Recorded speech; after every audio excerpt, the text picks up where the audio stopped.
Bonjour et merci de nous suivre dans Matin Bonheur. Le président Alassane Ouattara est depuis ce jeudi à Yamoussoukro. Ce week-end, le chef de l'État prendra part aux cérémonies d'hommage au président Félix Houphouët-Boigny. Des milliers d'Ivoiriens participeront à cette cérémonie dans la capitale politique ivoirienne. La commémoration sera meublée de prières, d'une exposition photo et d'un giga meeting des militants du RHDP à la place Jean-Paul II. Demain samedi.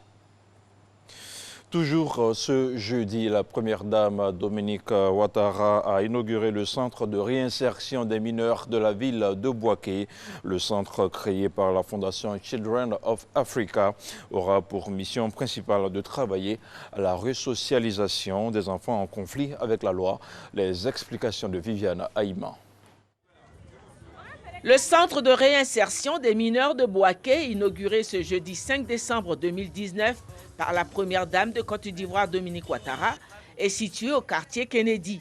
C'est une construction entièrement financée par la fondation Children of Africa avec le soutien de ses nombreux partenaires en Côte d'Ivoire et à travers le monde. Ce centre est bâti sur un terrain de 3 hectares, offert gratuitement par la chefferie Faafoué de Kwasi-Blekro. C'est le 4 octobre 2018 qu'a eu lieu la pose de la première pierre par la première dame Dominique Ouattara. Les travaux de construction ont duré 12 mois pour un coût total de 1,2 milliard de francs. Destiné à accueillir des mineurs en conflit avec la loi afin de corriger leur éducation et leur apprendre un métier, ce centre que la première dame s'est chargée de faire découvrir à ses hôtes a une capacité d'accueil de 80 pensionnaires. Il est doté d'un bâtiment administratif comprenant le bureau du directeur et une salle de réunion, 3 salles de classe comprenant chacune 20 tables et chaises, une salle de formation au métier de couture, de broderie, de coiffure, de menuiserie, un apatam pour la formation au métier de tisserand, très en cours dans la région du centre, 4 dortoirs avec lit, dont 2 dortoirs attribués aux garçons et 2 dortoirs attribués aux filles, un réfectoire de 80 places, un service médico-social comprenant les services d'un psychologue, une salle polyvalente destinée à la danse, au théâtre, à des projections de films, une salle TV, une salle multimédia avec une connexion Internet, des logements pour les encadreurs, 2 grands apatams dans la cour et un terrain de sport.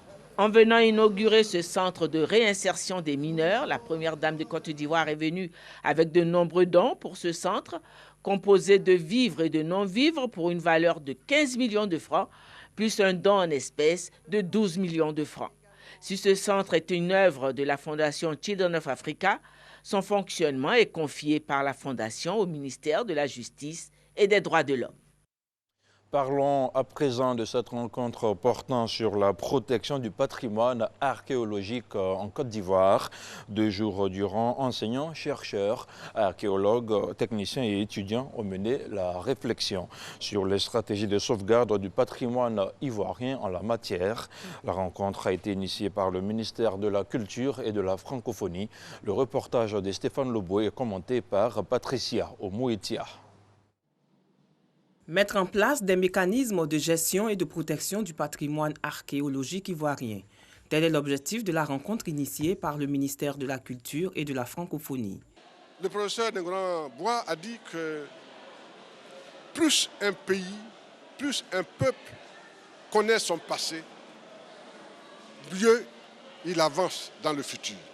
Les éléments qui attestent de notre passage, de notre existence, et qui peuvent fonder notre fierté, la fierté que nous avons pour notre passé, pour nos ancêtres, c'est l'archéologie, c'est l'histoire.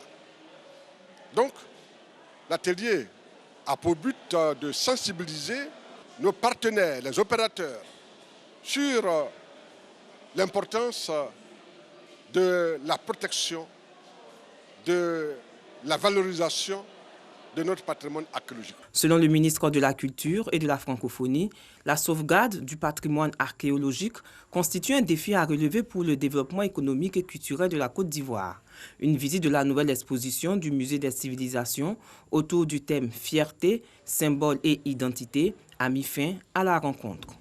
Ainsi se referme cette première tranche d'information dans Matin Bonheur. Je vous retrouve dans une demi-heure.